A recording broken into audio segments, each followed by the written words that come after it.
Regular toys are a little like fashionable clothing. They can be in one year and out the next, and in again a few years later. This holiday season is a perfect example.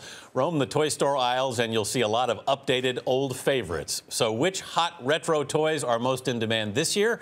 Lifestyle expert Amy Goodman is here to show us. Good morning, Amy. Good morning. Let's start with Ferby, which was a phenomenon way back in 1998, an inexplicable phenomenon to me, but it's back, which is even more inexplicable. What's happened? Well, the thing is, even back then, it was very advanced technologically speaking, but now there's even more enhancement. And so when you have a classic toy like this, I'm looking at this going, but what? I love how that is technologically advanced. Well, it has now LCD eyes, which are very expressive. As a child interacts and plays with this toy, its personality changes. And that's ideal for a child, right? To actually have a toy that you speak to change its personality to you. So that's one of the reasons. But having the technological advancements, that's what's also taking a classic toy and making it very relevant to tech-savvy kids. What have they done with Twister, Amy? Oh, well, they just had a re-release of Twister Dance. And what Hasbro has done is really teamed up with a lot of pop culture icons or teamed up with television shows to then make toys very relevant for today's audience. So they teamed up with Britney Spears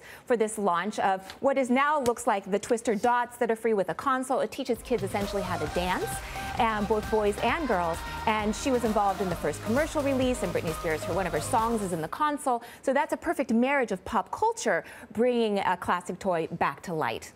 Teenage Mutant, you've got them right here on the desk in front of you. You get your own complete set. Teenage Mutant Ninja Turtles. And they're now back? They're back because they have a new show on Nickelodeon. The figurines have had a total makeover. I want to sign up for everything that they have in their contract, essentially. They're so adorable. And Toys R Us is saying that, you know, this tie-in to a show is something that's really, you know, kids are clamoring for this, and they're selling so hot off the aisles of Toys R Us.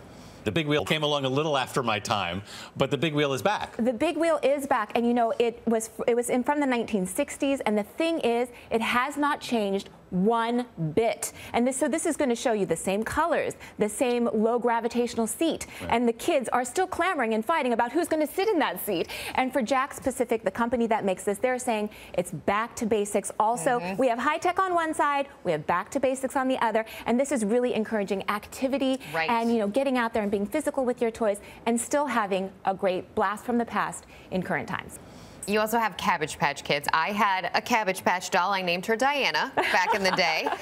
You have some more, and they're hot again, I guess. Yes, this was born, Cabbage Patch Kids was born when I was a kid, so it was in 1983. Now they have Cabbage Patch Kids babies. They come complete, still with the birth certificate, but the babies come complete with accessories that are so much fun, and you still get the same kind of joy of the Cabbage Patches. When we did, I mean, mine was named Emelina.